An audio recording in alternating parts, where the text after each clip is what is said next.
2024 City of Fraser Regular Planning Commission meeting.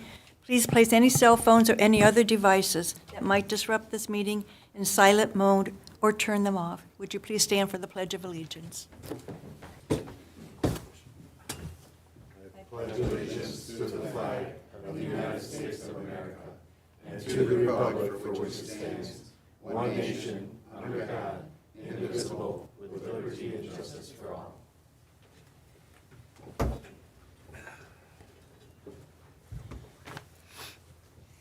Agenda item 1 is calling the meeting to order in the Pledge of Allegiance. Agenda item 2 is the roll call. Mr. Gischlag, would you please do the roll call?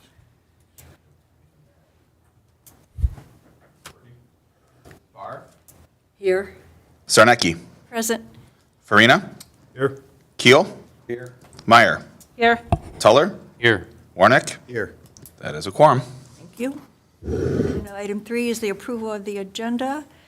Any revisions or discussion on the agenda? And if not, I'll entertain a motion to approve the agenda as printed. I will make a motion to approve the agenda as printed for July 15th meeting. Support? I'll support that. Okay, it's been moved by Commissioner Kyle and support by Commissioner Warnick to approve the agenda as printed. Mr. Gislake, would you please do? Barr. Yes. Zarnecki. Yes. Farina. Yep. Keel. Yes. Meyer. Yes. Tuller. Yes. Warnick. Yes. Motion carries. Thank you. Agenda item 4 is the chairperson's opening remarks. Tonight's meeting will follow the agenda that was posted online and has been printed for you here and is available at the entrance to the room. It is important to let everyone know that the Planning Commission is created by state law. The commission is comprised of 7 members, all of whom have volunteered to serve. Members are appointed by the mayor and confirmed by the city council. The role of the Planning Commission is to plan and promote the efficient, coordinated development of the city for the health, safety, and general welfare of its residents. We are not here to negotiate with applicants or allow everything an applicant is requesting. However, the Planning Commission does have the power to approve certain requests and recommend others, depending on the nature of the requests and whether all of the standards of the zoning ordinance have been met. The Planning Commission may also impose conditions on a proposed project in order to ensure that those standards are met. Other individuals seated here this evening are the city's legal representative for O'Reilly Rancilio PC, Alyssa Erickson, city planner from McKenna Associates, Laura Sear, and our city clerk, August Gislag. And that is it. We will go to, I will skip the comments on the public hearing because we have no public hearings on the agenda this evening. Agenda item 5 is the approval of the minutes, June 5, 2024. Are there any comments or discussion on the minutes? I have one comment on the minutes. Approval of the minutes of the May 1, agenda item 5. Going forward, we did approve those minutes, but I made a motion after that to excuse members from the May 1, 2024 meeting because I made it oops. But there were 3 members that were to be excused, Commissioner Kyle, Commissioner Meyer, and Commissioner Warnick. So you need to include Commissioner Meyer on that list then. Thank you, August, thank you. And that's the only comment I have. So I'll entertain a motion to approve. Okay, support? I support. I'll move by Commissioner Farina and support by Commissioner Barr to approve the I'm going to get myself confused, June 5, 2024 minutes as revised. Would you please do a roll call? Barr. Yes. Zarnecki. Yes. Farina. Yes. Keel. Yes. Meyer. Yes. Tuller. Yes. Warnick. Yes. No.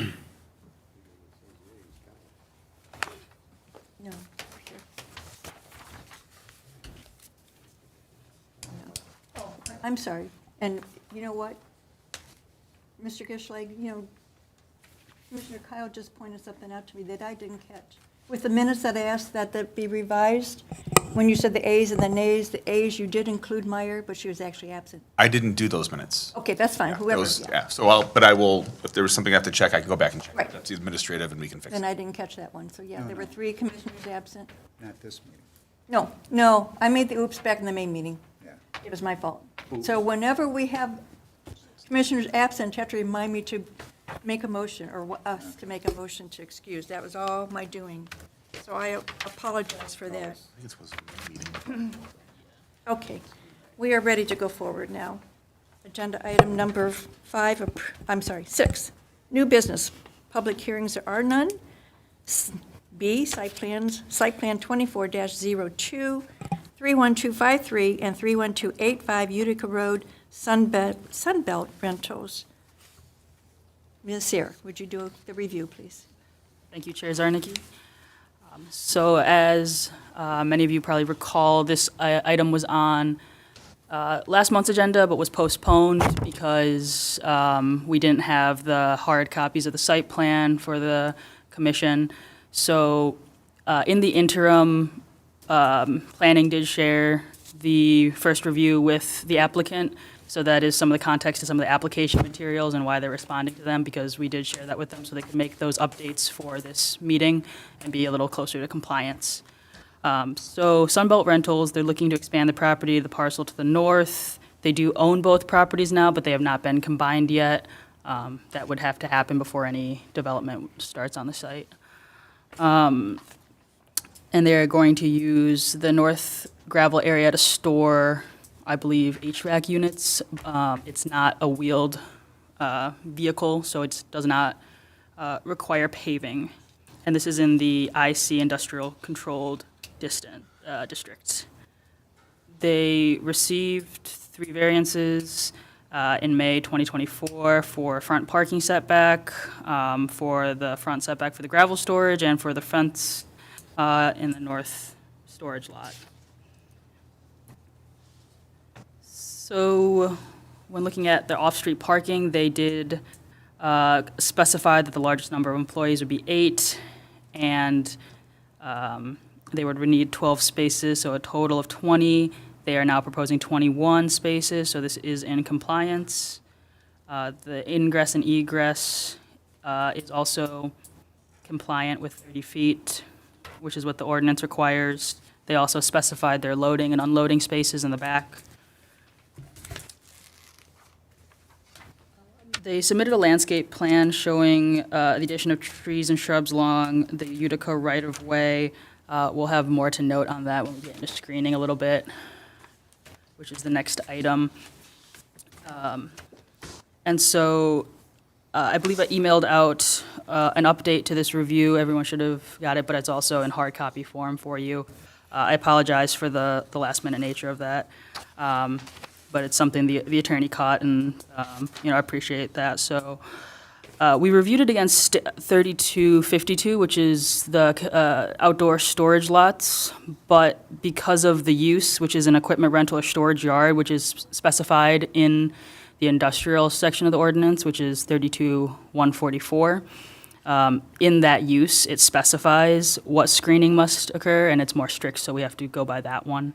And that is that there must be a 6-foot high, a fence not less than 6 feet high, located not less than 50 feet from the front property line or side street property line, and then outside the fence shall be planted with a 20-foot greenbelt planting strip, which is not less than 8 feet in height to screen the storage materials. And then the rest is if it abuts residential, which it does not. So given this, the applicant was made aware of this change in the review. My understanding is that they will update the site plan. They plan to update the site plan to comply with the 20-foot greenbelt planting along Utica. However, they will be seeking a variance for the greenbelt planting that's required along the north side of the parcel to screen from the adjacent property.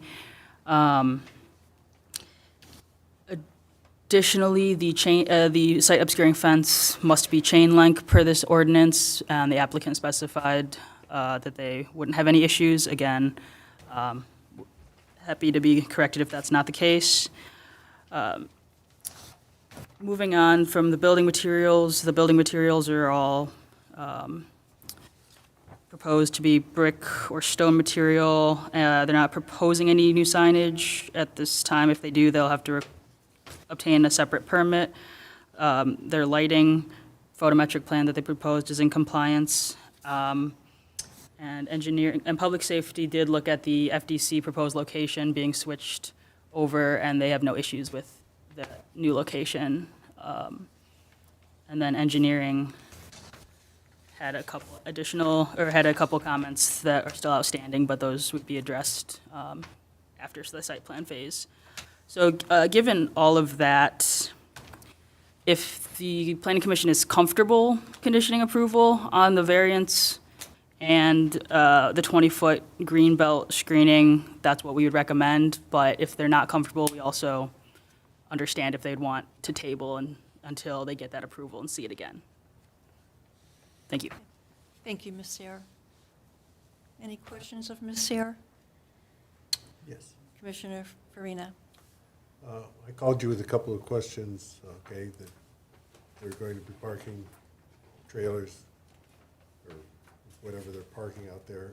How are they going to aisle it so that public safety can get in and out for emergencies? How is it going to be lined off and that type of stuff?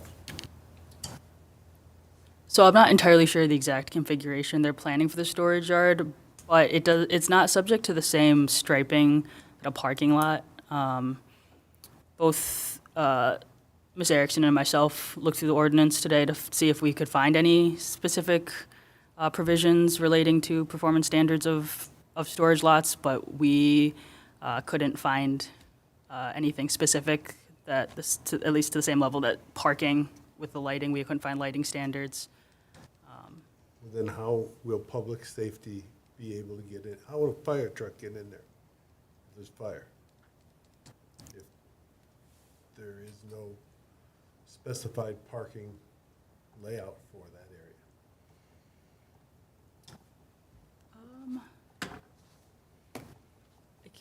Let me see what engineering said one more time, but.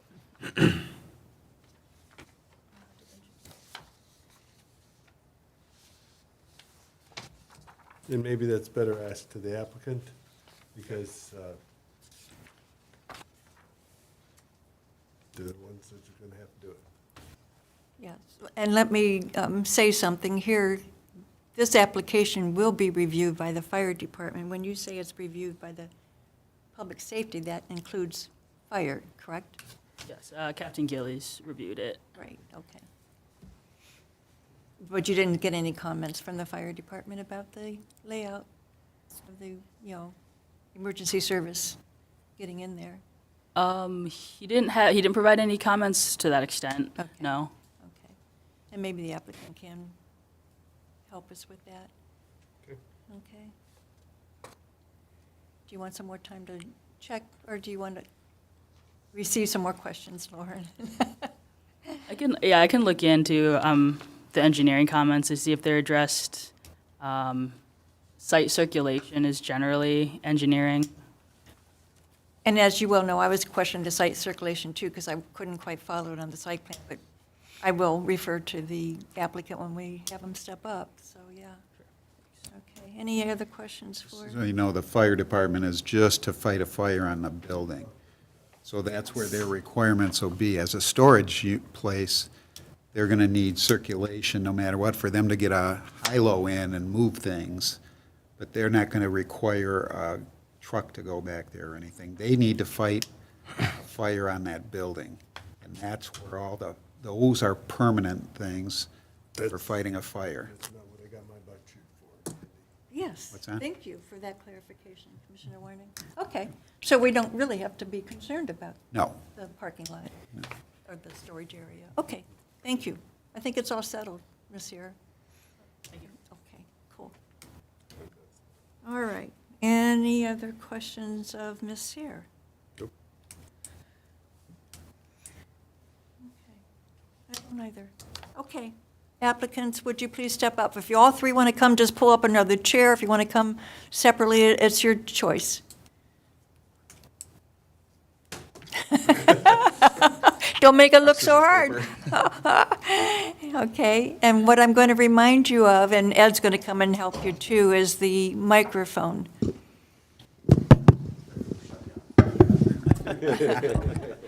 So please, when you speak, please speak into the microphone. And would you identify yourself and how you are associated with the plan? Hello, my name is David Sweeney. I'm with CESO. I'm an architect, senior architect with that company. We are the architects and engineers for this project for Sunbelt Rentals.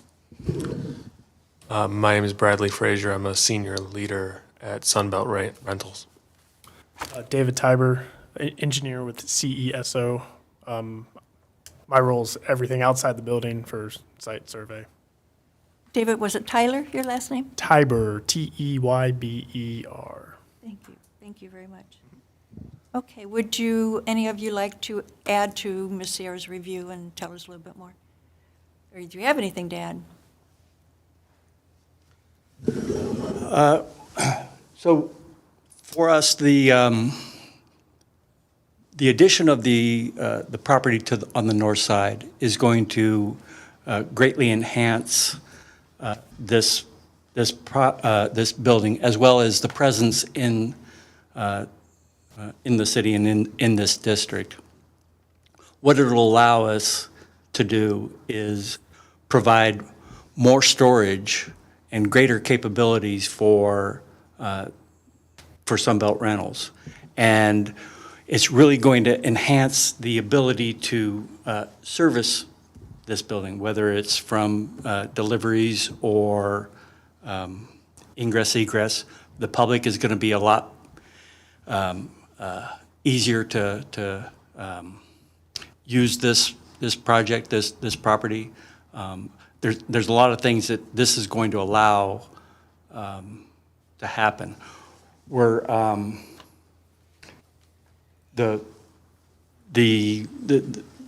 we're in compliance with everything. We've got the variances, so we're hoping that we're meeting the requirements of the city at your request. Specifically, we're going to enhance from my end, the architectural end, we're going to enhance the look of the building. If you've seen it, there's no windows, pretty much. It's a kind of a blank brick building. We're going to do a lot of things to make it more in line and in character with the rest of the IC district in Fraser. And we're going to enhance the look of it. We're going to add stone to the face in lieu of the ephes that we had previously, but we'll add stone, as well as a green mansard roof. So again, and I hope you guys have had a chance to look at some of the stuff we sent, but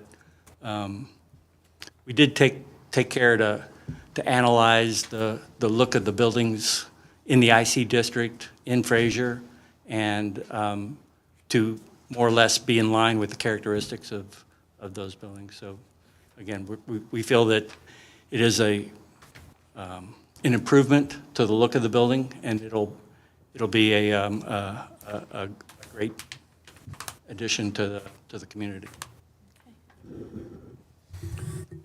Yeah, and I think on the site perspective, right now, the storage yard at the back of the building is pretty well filled up with material, to say it politely.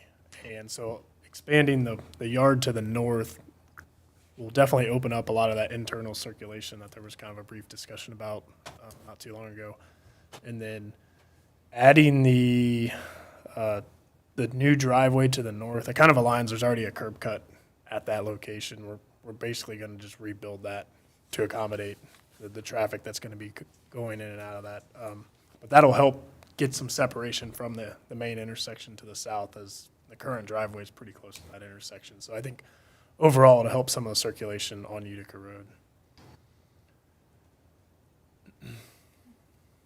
Mr. Fraser, you have anything to add? Nothing in particular other than, from just a day-to-day operation standpoint of, being someone doing business in the community.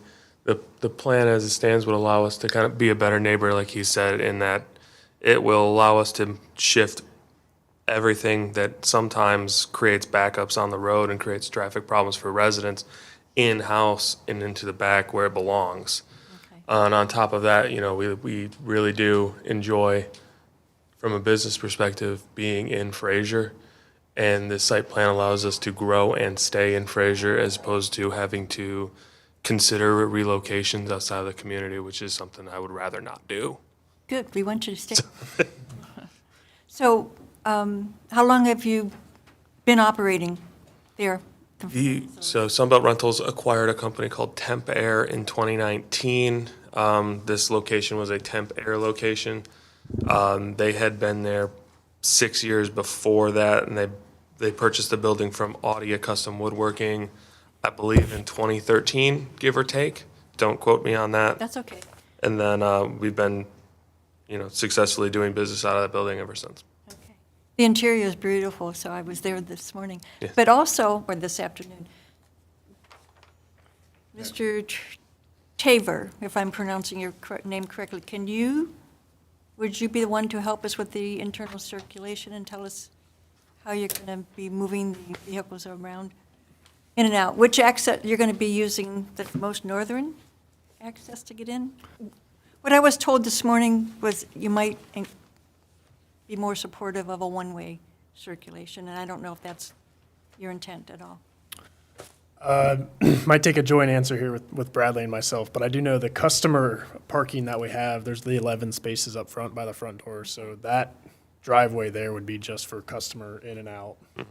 And then equipment pickup and deliveries would enter the site through the southern driveway and then go to the rear of the building, and they would leave through the northern driveway. Is that? Yeah, like large commercial vehicles.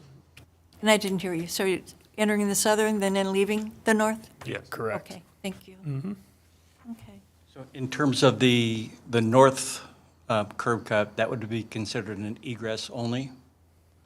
Or primarily? Primarily. Yeah. Primarily egress, okay. And then the curb cut on the south end would be both ingress and egress? Okay. Would there be signage up for that, I assume, so people know where to, come in? I don't know if we've gotten far enough with kind of the engineering approach to maybe answer that fully. We are planning for a motorized sliding gate on the north entrance, Okay. and that would, in a sense, work as some of the signage, but that's something that definitely could be considered.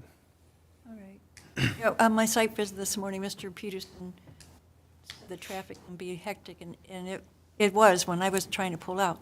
Yeah, getting in and I out of the didn't site. I didn't venture to turn left, I just went right and turned myself around to get back. Yeah, entering and exiting the property in a commercial vehicle in its current configuration can be, I don't want to use the word hazardous, but it can get a little sketchy Yeah, sometimes. he showed me the little light that he flashed. Yeah, often you're relying on the kindness of others to make a gap. All right. I have other questions about the architecture, but anybody else have any questions? Commissioner Warnick. Just a few comments, questions. I've been through this building since it was built the first time with Audia, and you know what the inside's like. The unique thing about you guys is I've been at 3 of your locations. I've been at Oak Park, Sterling Heights, and Fraser here, and everyone's unique. So you guys, you follow by having the green. I think everybody Yes. associates you with everything being green. So each building being different and unique is kind of neat, I think. In this building, I know interior, like you said, because that was all done by Audia, and I'd want my office in the front of that building, on the second level or whatever. But it is it's a good thing you got that property, because that really helps you keeping more product there.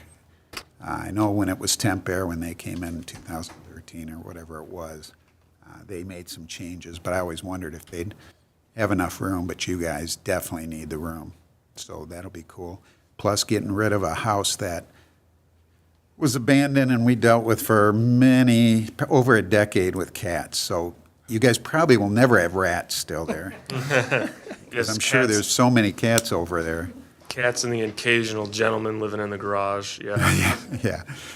So it's cool that you got that. My main question was, what made you decide to go with gravel for the storage? I know your other places are all paved and stuff. I'll defer to the civil engineer before I give my take. Gravel can provide some benefits when you look at stormwater. It does have a lower runoff rate. It also gives the Sunbelt just some flexibility if there were to be any changes to the yard area. It doesn't kind of lock them into one specific layout. There is a cost consideration that probably should be considered as well. I think those are some of the main components. That won't affect you, though, with moving equipment around, because I know you got to move stuff. No, the nature of our business is, as a HVAC company, seasonal. So things usually get placed at the end of its given applicable season and don't really get touched again for 6-7 months later. And they essentially will be placing them with a forklift in a orderly fashion and pulling them months later for an orderly fashion. So gravel is Usually on pallets. they're skid mounted, so there's usually some runners that the machines are mounted to a frame, and we have a small off-road forklift that would be doing the picking and pulling. Okay, so being on gravel isn't going to affect you guys, so that's good. And good answer, because that was my main concern, because we've got so much concrete in this world.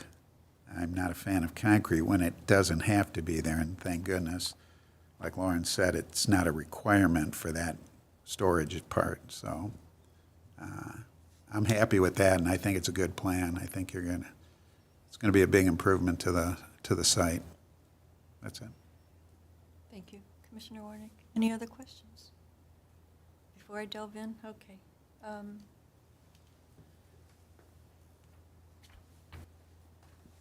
Probably you, Mr. Sweeney. What are thermally broken aluminum windows, storefront? What is that? I've never heard that term before. Great question. Thank you. In this area of the country, it's important that we have enhanced windows that perform.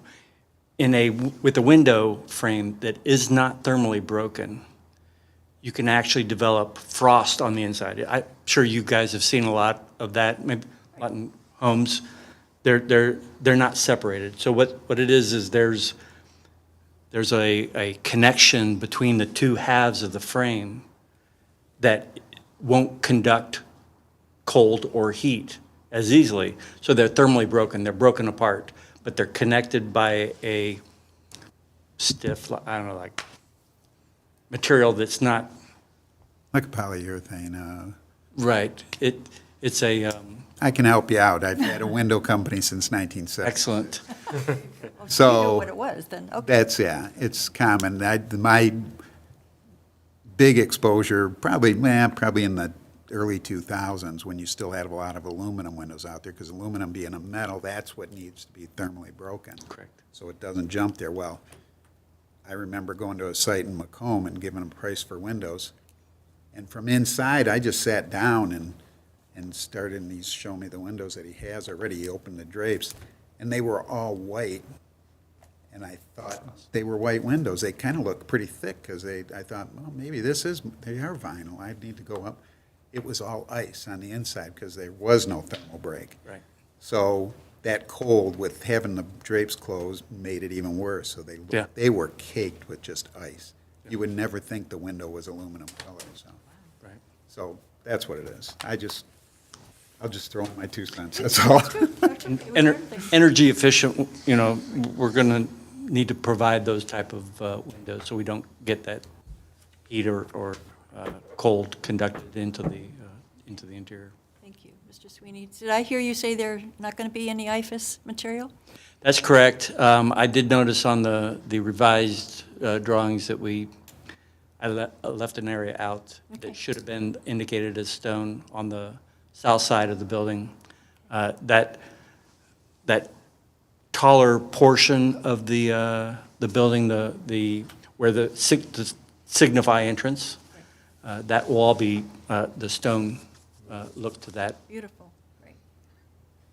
Yes, You see it? that should have been Should have been labeled as stone like the other on the front elevation.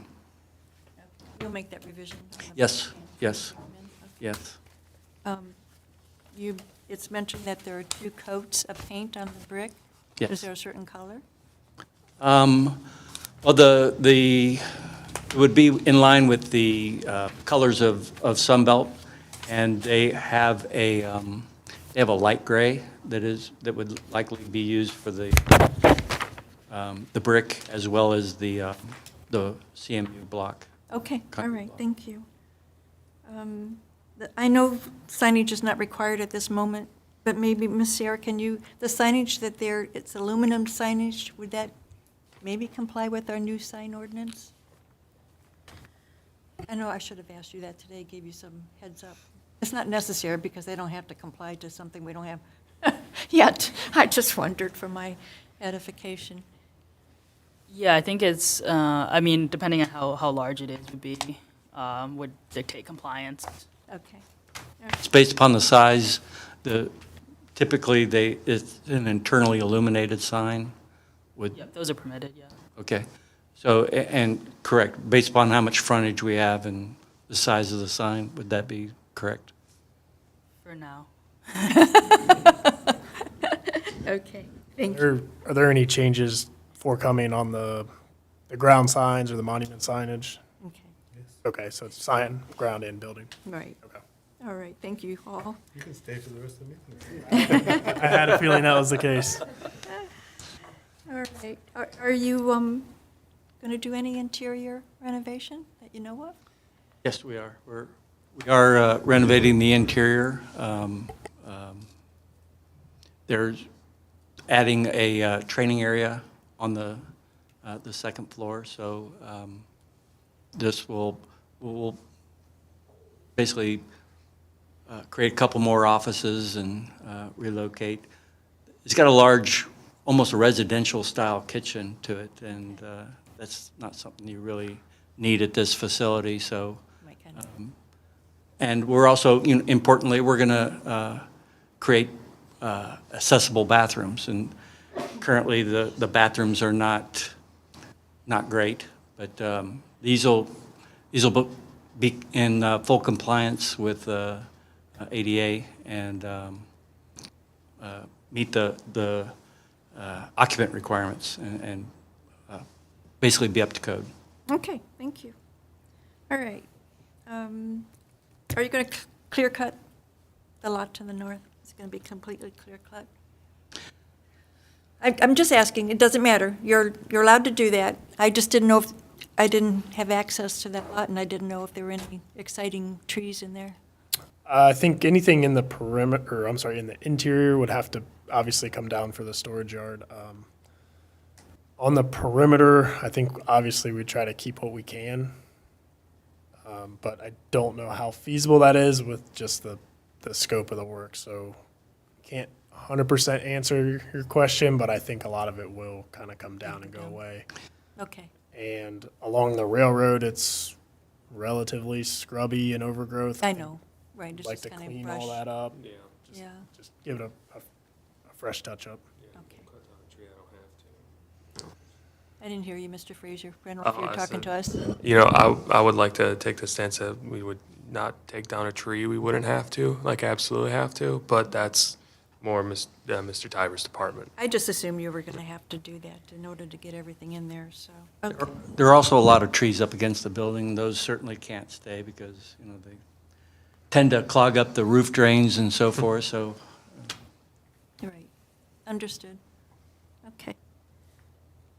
And you do understand you have to combine the parcels for the agreement, and that's just administrative work. And I noticed today that your plans were not stamped and sealed, so, by each the architect and the engineer. Okay. Those are all my questions. Anything else that we want? Commissioner Farina? What is the variance that you want? Said you're going to go to the ZBA for a variance? Yeah, so that was something staff touched on the north property line. It was after they reviewed the code a little closer, there's a 20-foot buffer on the north property line. So one of the questions I wanted to maybe as we close up this conversation was kind of see what options we might have as the applicant to, if something else can be pursued there. I think losing 20 feet of the lot is a concern from our end.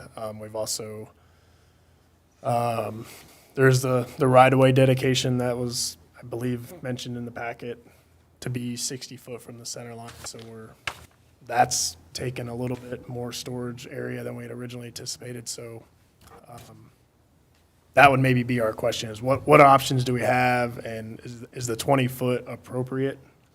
I understand if it's in code, I completely understand that. But just looking through the IC district, it doesn't feel that section of the code is always seen on other properties.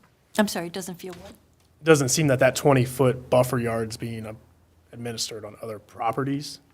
A lot of the properties are paved up to the property line. So I don't know if it's a new section of code or how we kind of got to this. I assume it's, Ms. Sarah, do you want to answer that? I mean, it is a requirement. Yeah, so I mean, the options and these discussion points are something you could bring before the ZBA for the variance. The options are either to comply with that 20-foot green belt buffer into the north or to get a variance. Or So Planning Commission can't change this. a masonry fence, screening.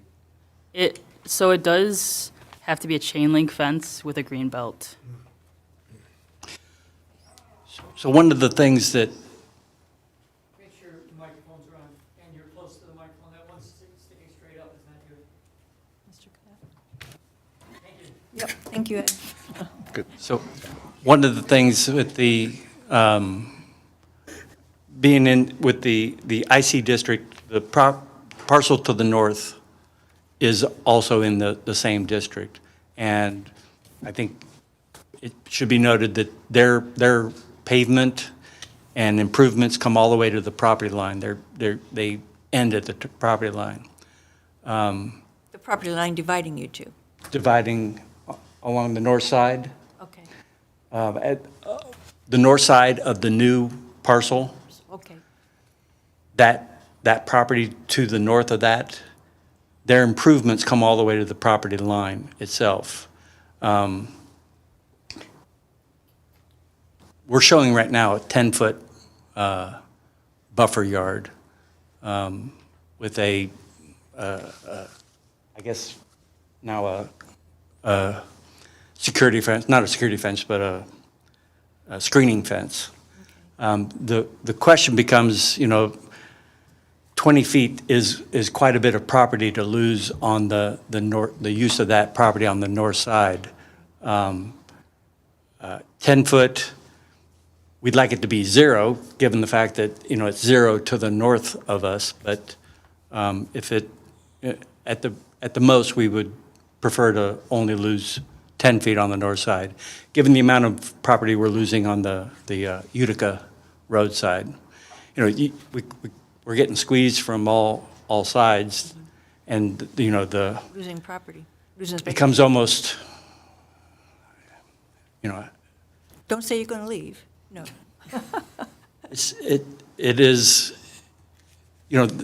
every square inch is going to be needed, and, I think it's important to note that a 10-foot property in this district, given what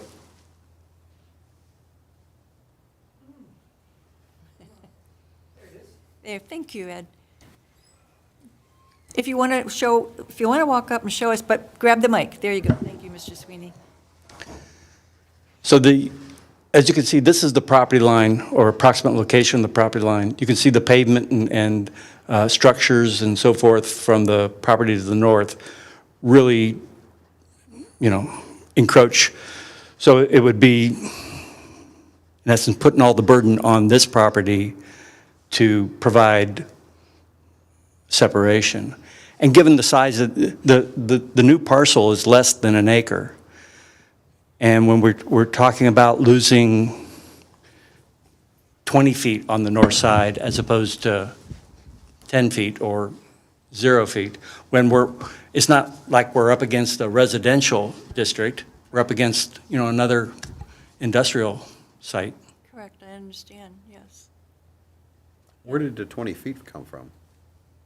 So I do want to note that the building to the north isn't being used as a storage and rental yard, which is where this 20-foot screening comes from, is from that industrial use.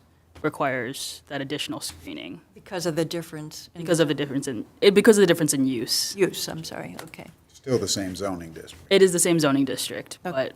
but there's some uses in the IC district, including equipment rental and storage yards, that have this additional 20-foot greenbelt buffer, likely to kind of screen from visual impacts of storage yards. Okay. But this is what they're going to seek a variance for, That was my understanding when talking to Or- Mr. Yanda. right, yeah. You know that the variance goes with the land, and you have to prove that there is some uniqueness to this parcel in some way, or that other people with the same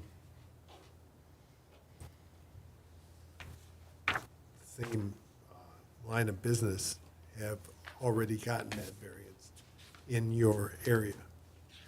So, I'm on the ZBA, so I'm just gonna tell you all the questions we're gonna ask, and I'm gonna ask Lauren, look at the property up there, should there be a buffer there? What is that? Just be prepared for the ZBA for that, okay? And just to make sure I heard you right, it's the difference of use in the properties. Yes, so section 32-144, 1, I think.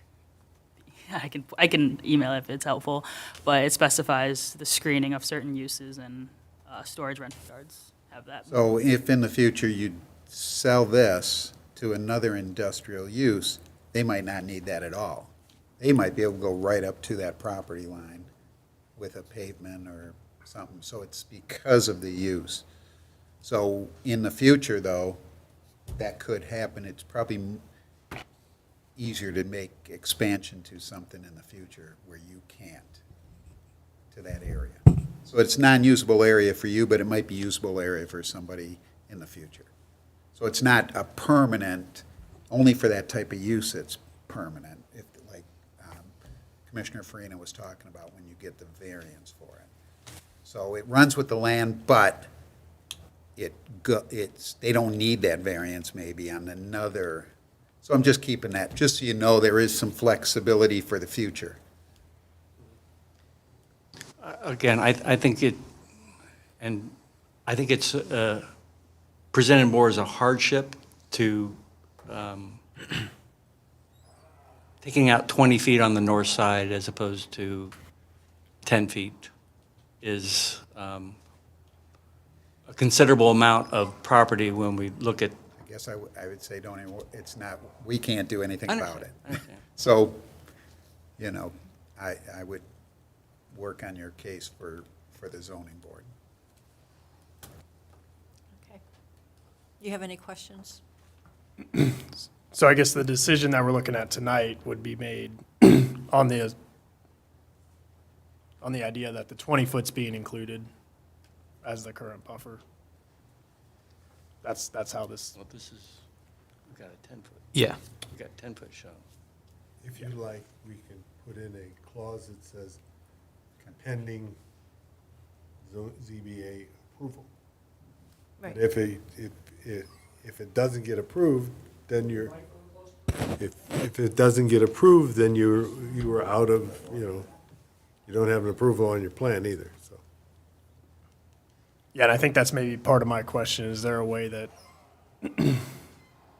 we can get a conditional approval with the idea that it can be up to the applicant's side if they want? I would support something like that. That's what I I don't know about my fellow commissioners here, but I would support that. The grant your approval conditioned on getting a variance granted by the ZBA for the Greenbelt.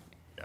Okay, so you don't have to come back to our, We enjoy your company. But we do want to get a project but you don't want to come completed. back, do Yeah. you? Does that mean that if the ZBA doesn't approve it, they will have to come back, though? they will have to come back or revise their Okay. plan somehow. Right, yeah, we cannot grant it the way it's We can't grant proposed. both, one or the other. One or the other. Yes.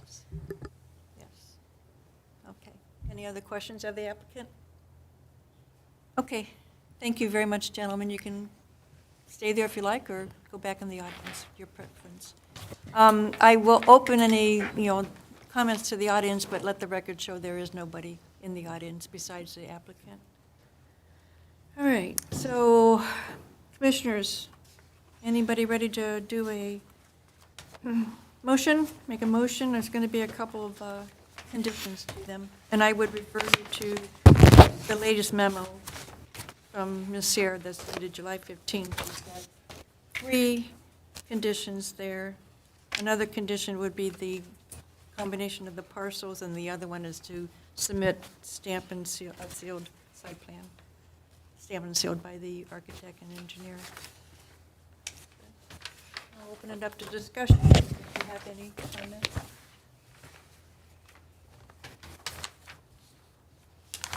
You're thinking, Commissioner Warnick, I know you are. Well, I'm just so that everybody's on the right page, that we can.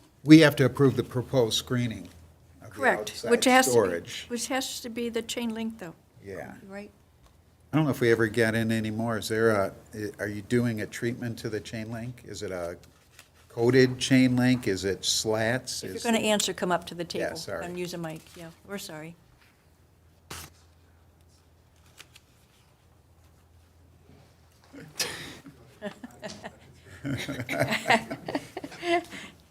Draw straws. Right. So for the fencing, I think it would just be chain link with no sort of screening on it. Well, I thought it had to be obscuring, Had to be obscuring. because you want to hide the product. Actually, that was a standard in 3252, which is not being applied. It's 32144, the industrial, which specifies chain link and a green belt. Oh, so green belt, the green belt will be the screening, yeah. Okay, So, thank you, okay. Ms. Sierra. So it's chain link. Correct. But if it was obscuring, You have the green belt.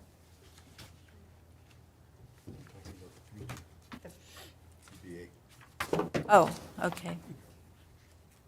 We can't change that. Yeah, it actually can't. It has to be chain link. It does have to be chain link. It can't be site obscuring. But we don't get into chain link, there's a lot of different chain links, and if it's coated like a vinyl coated, it'll last a lot longer and stay a color. If it's just unfinished, it's going to rust and look ugly in 10 years. So I guess we can, I'm sure the company wants to keep it something that's going to be less maintenance and last a lot longer, but Is there a distinction when it comes to our zoning requirements? I'm confused. No. It can be treated in any manner, but it does And have to be that's okay. It's like not a a- non-site obscuring chain link, yes. Okay. Non-site obscure. You gentlemen understand that? So by non-site obscuring, you're thinking like a black vinyl, No slats through it or any vinyl through it, yeah. no slats or vinyl. Okay. Thank you. Okay. Commissioner Warnick, you ready for a... Come on, Commissioner Warnick. all right, I'll make a motion that to approve, let's go back to,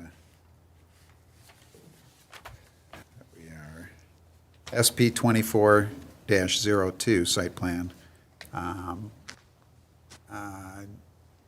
Approved conditional to acceptance upon approval of variances, a granting of variances by zoning board of appeals. Can we stay as vague as that? We got to get real particular, don't we? Can I help? Yeah, please. So, Ms. Sarah has some wording at the end of the memo that she sent that might be a Yeah. good starting point. So the first recommended condition deals with the type of screening. I think that should likely be included if the planning commission feels it's necessary. The second one deals with the green belt that obviously has been discussed at length this evening. So based on the applicant's representations, we could add something at the end of that that just simply says, or alternatively, obtain a variance for that green belt requirement. That way, if they go back to the drawing board and figure out, oh, we can have 20 feet on that side, it could be approved. If they can't, then obviously they need to obtain a variance. And then any other conditions. Yeah, well, okay, I'll go, I'll. So continue. those might just be a little bit more I'll helpful instead of continue. trying to do it This on the would be- fly. It'd be a lot easier. So, recommend approval based on that the applicant, conditional to the variance of, any variance granted from ZBA for the green belt. But the applicant must provide a 20-foot green belt right now, according, with our approval, along the Utica frontage where the storage yard is located in the north side lot line. Also, the applicant must change the screening fence to chain link rather than site obscuring fence.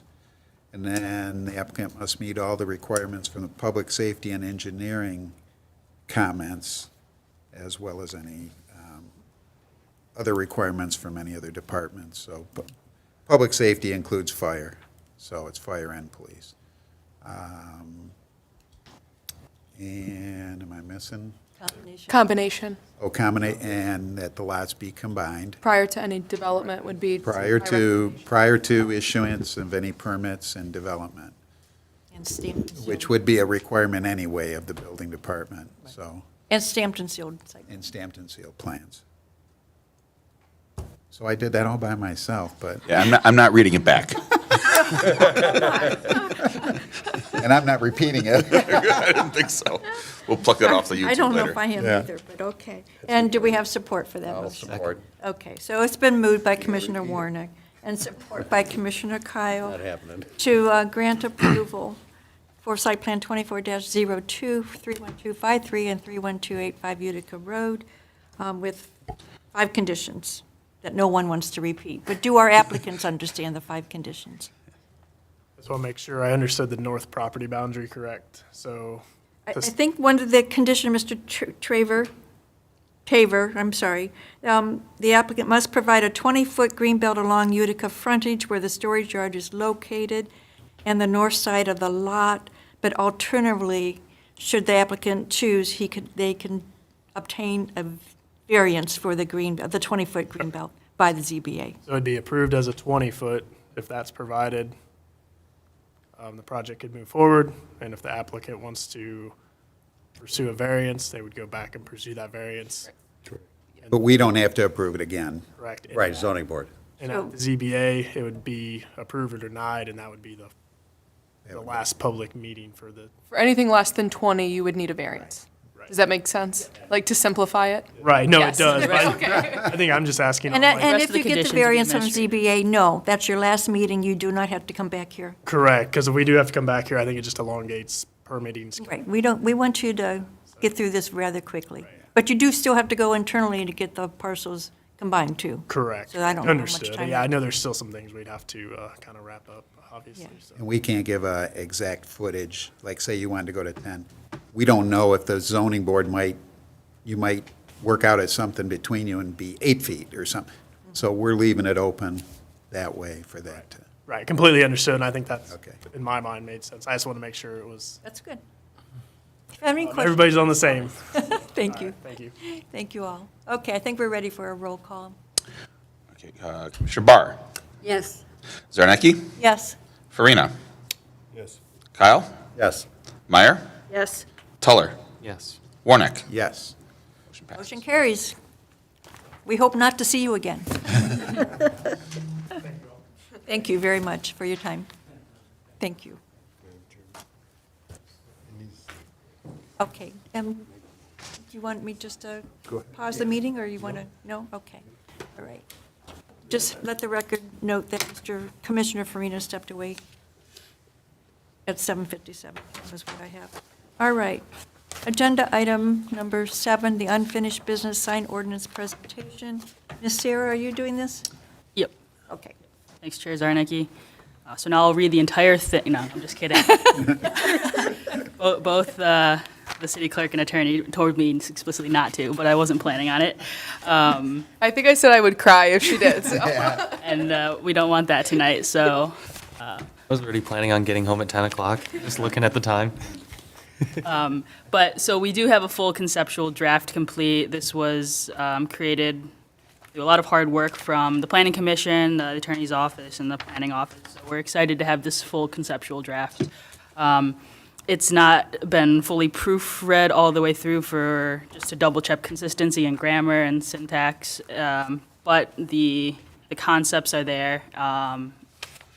It did get a little bit reorganized from when we initially presented it. And so it was included, the conceptual draft, in your packet. It's a lot to digest. We know it's a lot to digest, so we want to give more time for feedback. Again, today I'll kind of go over a high level of what changed from our discussions a little bit and what's new. And then in August, we would, for the August Planning Commission meeting, we'd like to have all kind of comments from this Planning Commission to make a final draft for recommendation and then council approval. So depending on, I know we're meeting the 15th, so it's only a couple more weeks till the next one. So I would anticipate that we wouldn't get comments back until, entirely until August 7th, and then we'd have to make changes, maybe come back in September. And then a planning commission could recommend for approval if they were comfortable with it to city council Okay. for the next meeting. Okay, thank you. Is there a public hearing at city council level? Yes, okay, thank you. As far as I know, yes, because it would be an ordinance amendment, so. Okay. So, I think I covered a lot of this, but, so the organization of the new sign ordinance as follows. It's the intent and purpose, then definitions, permits, temporary signs, prohibited signs, general requirements, regulations for allowable signs, nonconformity and modification, and then enforcement. Start off with definitions. The biggest change here is, I believe we're planning on moving the sign definitions into the actual sign ordinance for clarity. We added some missing definitions. We reviewed and clarified the definitions, and we also added a lot of graphics to help people understand a little bit better what each sign is. In permits, we cleaned up some of the exempt signage. We moved signs permitted in all districts to the signs exempt from the permit section because these signs wouldn't need a permit. And this is typically a pretty standard ways to format is when people have signs permitted in all districts, but it was 4 signs, and they, again, wouldn't need a permit, so we just moved it for clarification's sake. And again, feel free to stop me if anyone has any questions or comments or concerns. Did we do, when you did the address signs, did we talk about a height requirement for those? Building code is 4 inches, and I just, now I'm trying to For what think. signs? For addresses. Oh, I think we said, well, for residential. Residential addresses, right? Yeah, I can't remember when we were talking, yeah, residential addresses, because that still counts as signage. Right. So the way your definition's going to be, it's going to be all addresses. Building code, though, is 4 inches minimum 4 inches minimum for commercial?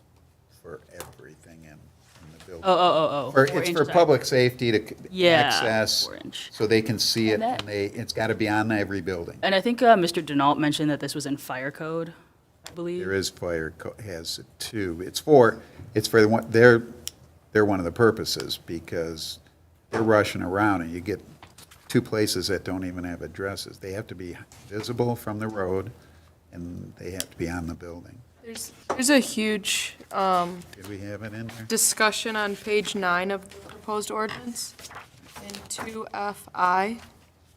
It kind of discusses some of those things that Ms. Sarah was referring to and that you were referring to. Oh, there is that 4 inch. Oh, there it is, yep. There it is. Yep. That's why I couldn't remember if we talked about that, but It discusses other codes and things of that nature, so. this is unlike most cities. Most municipalities' sign ordinances are a couple paragraphs or 2 pages. This thing is very thorough, so nobody should have questions That's after we're an done. understatement. Yeah, that's an understatement. All right, so good on that, then, on the addresses? Yeah, Okay. no, that's good. I think the next slide, I have a misheading. It should be temporary sign, so I apologize for that up on the presentation. But I know we discussed with this commission a lot in length on a registration. In our discussions, we removed it just because we felt like it was going to place a pretty big burden on the clerk's office that's already kind of overburdened. And then we also didn't feel there was a need with how we were regulating temporary signs. So we created a temporary sign table, and that's what you see here. It's also in the draft as well, if that's a little hard to see or smushed together. But it goes through the different types of temporary signs and what the standards are in terms of maximum area, height, setback, and duration that it can be displayed. Any questions or comments on this? Very easy to read. Commissioner Teller, do you have a question? It's very easy to read. Oh. I understand all of these temporary signs very well with this. Very well done. All right, my headings got offset, so this is prohibited signs. Apologies again. So the biggest thing here is we are actually prohibiting pole signs and pylon signs in favor of monument-style signs or wall signage. Additionally, we're also prohibiting bench signs. You probably don't see those around Fraser much, but now you really won't. And also air-blown signs, What's the air-blown sign? the wind dancers. Okay, gotcha. Yeah, generally those. Also, I mean, it could also be something that's just like kind of cold air being blown into to inflate. This does not include holiday decorations. Right. You can still have your Santa. Right. And we're taking out pole signs, and I thought that was in everything but the industrial area. We were gonna allow pole signs there. You saying that we would allow it in everywhere but? No, Everywhere, only, only in industrial? yeah, like on Groesbeck. I mean, a monument sign isn't really feasible there, is it? So they do have, there are monument signs, and I probably should have put a picture of that in here. There's monument signs that are 15 feet tall. Got it. Okay. So, yeah, so along Groesbeck in those industrial and commercial districts, we'll get to it a little bit later, but the height maximum is 15 feet, so they can build those. Okay.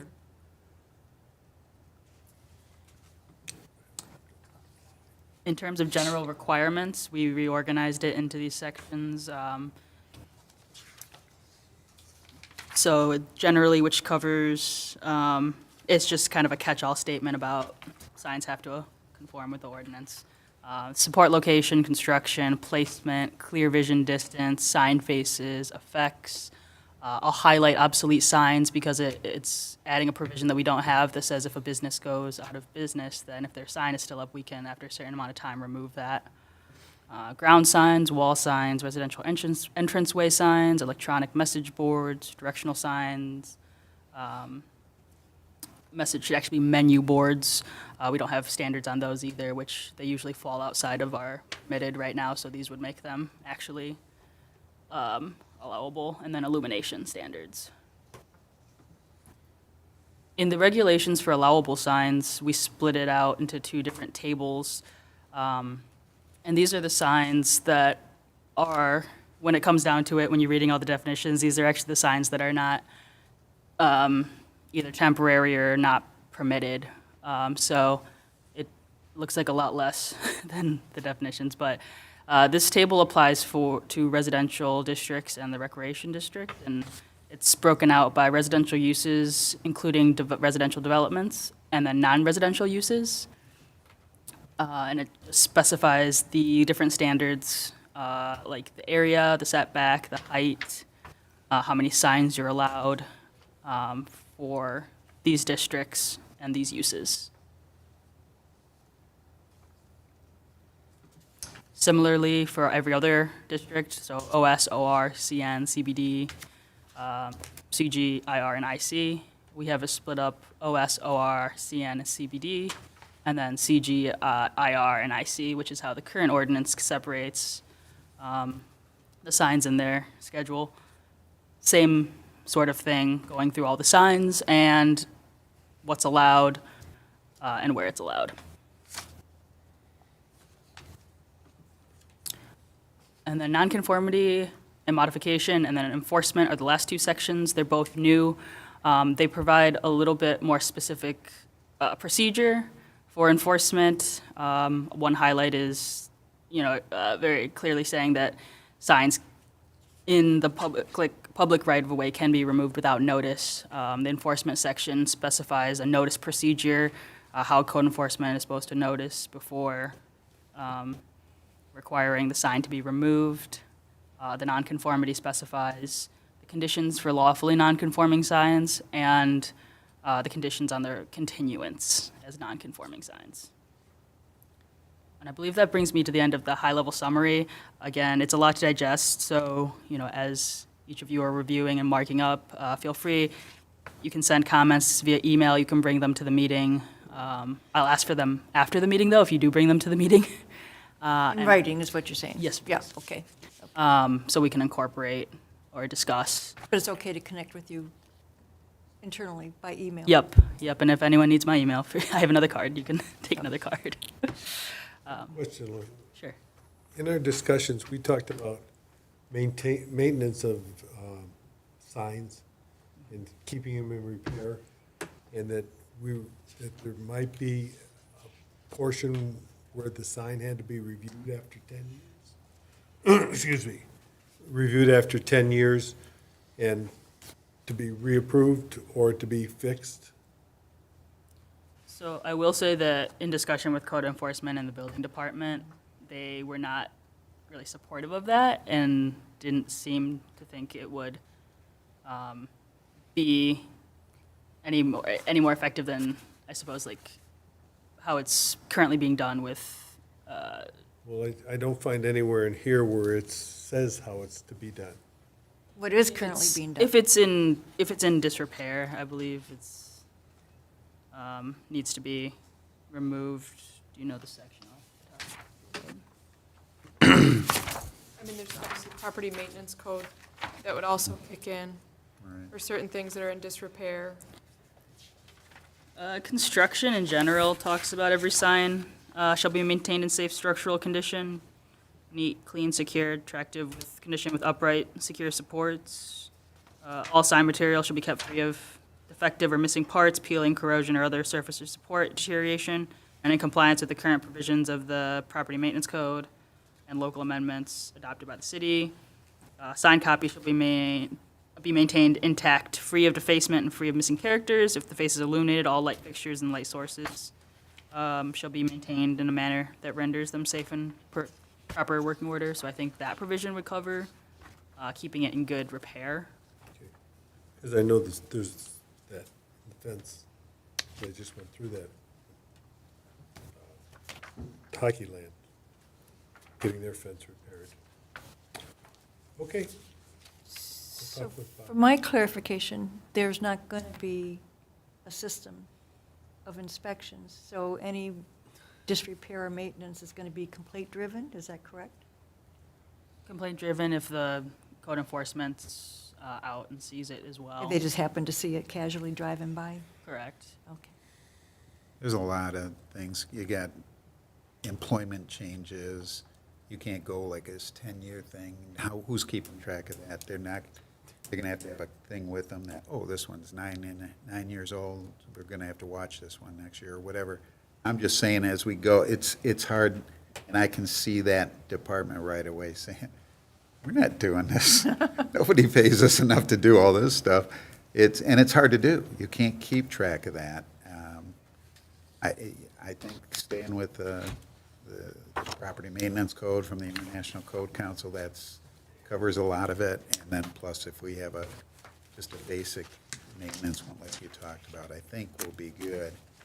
It's just, we got a lot of stuff here and people aren't gonna know all this stuff. And sometimes it just takes somebody saying something. Somebody doesn't realize there's signs in disrepair because they've been looking at it for 10 years. Sure, you get a. So, and they get so used to it, so, I don't know, if it's gonna end up being a panel looking at it, it's like coming to some of these, having something say where the planning commission, you needing to go for a ZBA, let's go back to the pole sign, okay, and you can't have a monument sign, but there's gonna be unique things where there's no way you could put a monument sign on that property. The building's already real close to the right-of-way or whatever. So who is, maybe in here we know, do we have the authority if we get a new, somebody coming for a new occupancy, do we have the authority to, make them change it then, or to grant something? Do we have to do it officially as a new one comes? I'm only throwing these things out because now we're getting so organized with this, and we start looking at time, and things change in time, and plus if we gotta make people spend to go for a ZBA for just a simple thing, there's all kind of things to think about. So that's a good thing that we can look, and when everybody goes through this, keep that stuff in mind if you see something. So existing, this might not be exactly what you're talking about, but existing pole signs do get grandfathered in as non-conforming. If they fall into disrepair, then they have to be replaced. It's, I believe, 50%, so it also incentivizes them to keep up with their sign. So if we get a new tenant, But- though, is what I'm saying, and they come in here because they're doing work on the place, but they can't change the sign to a monument or something. Do we have a clause that allows them to continue without us having to go for variances? So if the nonconformity is not being expanded, then it would be able to essentially continue into perpetuity Yeah. until it obviously falls into disrepair or it's expanded in some way or the other. Yeah. Okay. So it's covered. It's covered. Nonconformity clause. Long talk. I know. Are there any other questions? Okay, let's move forward then. Agenda item number 8, public communication on non-agenda items. We have none. Agenda item 9, monthly report, June 2024. Ms. Sear, do you want to review that? Back again. I think I'll toss the first one to Ms. Erickson. It's regarding the big boy. Not entirely sure what the commission would like to know, but there was a meeting with city administration last month to discuss a lot of the outstanding requirements on their site, not necessarily in terms of what the planning commission has done with outstanding items, but property maintenance, things of that nature that code enforcement brought up. So there was definitely a lengthy sit-down with specific items that needed to be addressed. It's my understanding that the representatives from Big Boy and Hockeyland have been working with city administration to get all of those items done in a timely manner. And they are working with city administration in terms of checking the boxes. So that's the latest and greatest that I have for the planning commission. But they're working with us. Yes, yep. Okay, that's good news. Commissioner Farina, anything?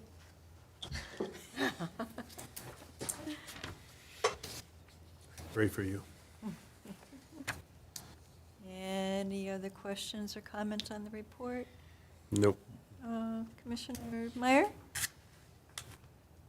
I was just wondering what was happening with the second item on the monthly report, which was the Utica Strip Mall.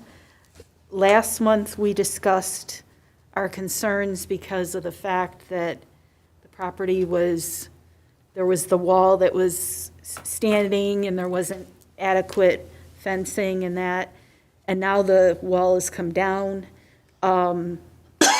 What's the status on that project? So they actually did today receive final engineering approval, so I believe that they're close to the construction portion of their project now. But that's the latest I have for you on that one. Okay. Okay. And going forward, hopefully, will we have better protection for any demolition? I'm hoping. I hope so, because they were supposed to have that. I know the building official went out and talked to them about that.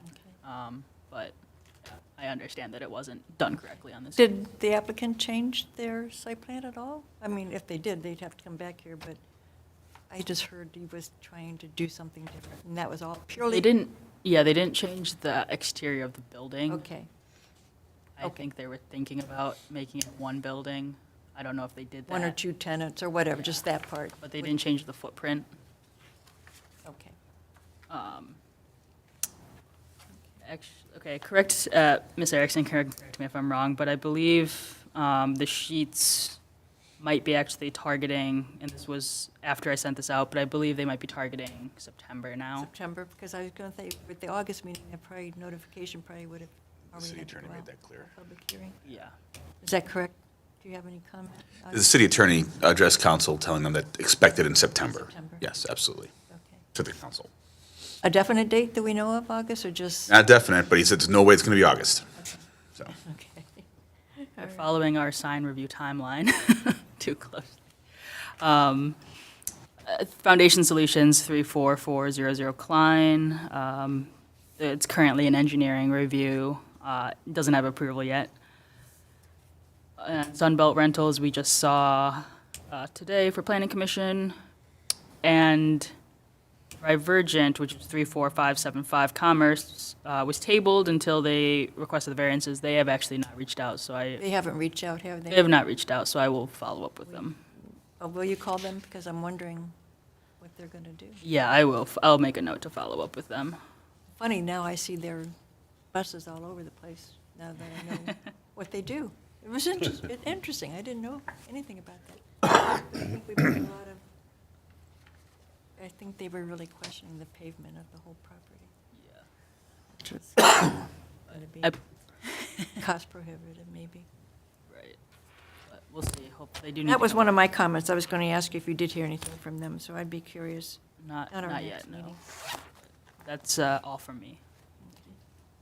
Okay. Any other comments on this item? All right. Agenda item 10, Zoning Board of Appeals Member Liaison Report. Well, the June meeting was canceled, and the July meeting was canceled, so I have nothing to report. And maybe you'll have an August meeting with Sunbelt, maybe, right? Okay. 11, Commissioners' comments on items of interest and concern. Commissioner Tuller, anything? Commissioner Meyer? What's happening with the, if anything, with the Dairy Queen property?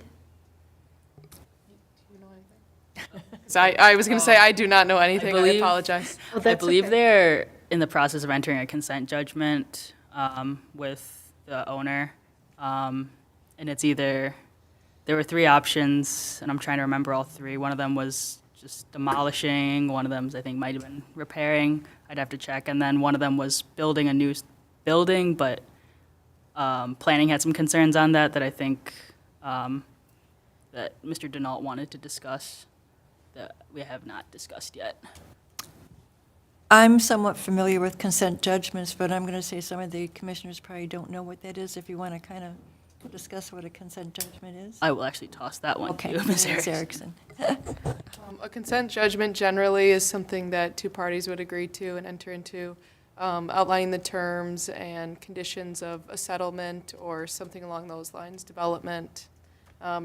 Consent judgment can be pretty much about anything. Any type of negotiation. Yeah, but generally it's just a contract that both parties agree to do something, whatever that something is. Okay, thank you. Okay. Commissioner Farina, I already asked you? No? No? What, no comments? You're not going to talk about? I don't think it'd be appropriate. Okay, that's fine. And Commissioner Kyle? all set. Commissioner Warnig? I used up my word allotment tonight. I'm not allowed anymore. Commissioner Barr. Just want to remind everybody that the fireworks and the big picnic is going to be this weekend for Fraser. And I hope we see a lot of people coming. Thank you. Mr. Gischlag, any comment? Gitschlag is fine. No, I would, just because it falls into my purview, when doing the sign ordinance, consider political signs, and some cities put time limits on them. Come up 45 days, 30 days before, have to be down a week after. I've dealt with it in other cities. It's something I haven't seen, so just a thought to put in your head. If it's something you want. Some cities don't want to touch that, so it doesn't matter. The attorneys get involved. But I think well, Ms. Sarah, I think you did touch it. Right? We have it as 180 days after it's fulfilled its purpose. So if it's, a political sign, we don't want to specify political signs because we don't want to regulate political signs. But if it's an election 2020 to 2024, then after that, 180 days after that, we'd ask them to take it down. If it doesn't have a time limit, we're not regulating it because it's freedom of speech. You're allowed to support people, and we don't want to infringe on that. But we do have limits on how many yard signs can be in a residential. I think it's 3 or 4, depending on how big they are. What happens if you see, do we contact code enforcement if we see some signs that are inappropriately posted? In the right of way, or? Well, like a residential home, you got like 10 signs in one residential home. When this goes into effect, yeah, that would be code enforcement. Ms. Erickson, any comment? Nothing tonight. Okay, thank you. Thank you, everybody, for a good meeting tonight. I just have a few. Commissioner Warnick, thank you for your guidance this evening. I know you thought you were wordy, but you helped us out a lot, so thank you very much. Sometimes I don't know where I'm going sometimes. You know a lot. I'm going to ask that maybe somebody take, and I don't know who's taking care of the website, but it's not updated. We still have Cindy Greeny out there as our city clerk.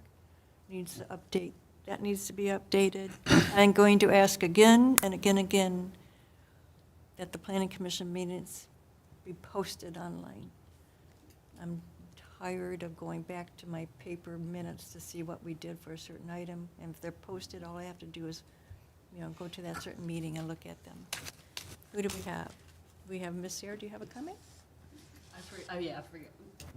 I forgot to mention one more thing. So we did kick off administratively the zoning ordinance update, the full zoning ordinance update. Okay. And so we'll be looking for some volunteers from planning, zoning, and city council to form a steering committee. So I'll be sending out an email this week to solicit interest, but just so everyone's aware, if being on that steering committee is something you might be interested in, just something to kind of... Who's going to comprise the steering committee?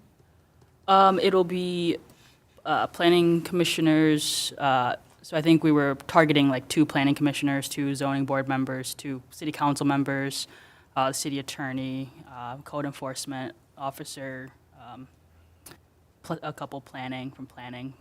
And this is a more technical group to help guide the direction of the ordinance. Okay.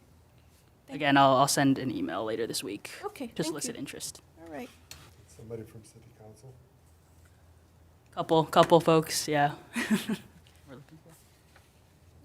I think we're ready for adjournment I move. and support. Support. All right, moved by Commissioner Farina, support by Commissioner Kyle. To adjourn the meeting, all those in favor say aye. Aye. Any nays? Meeting's adjourned. I have it down at 8. I was just going to give you credit. I was going to tell you to Nice take some job. slides out of there. Yeah, 8:26 is just fine. Just fine.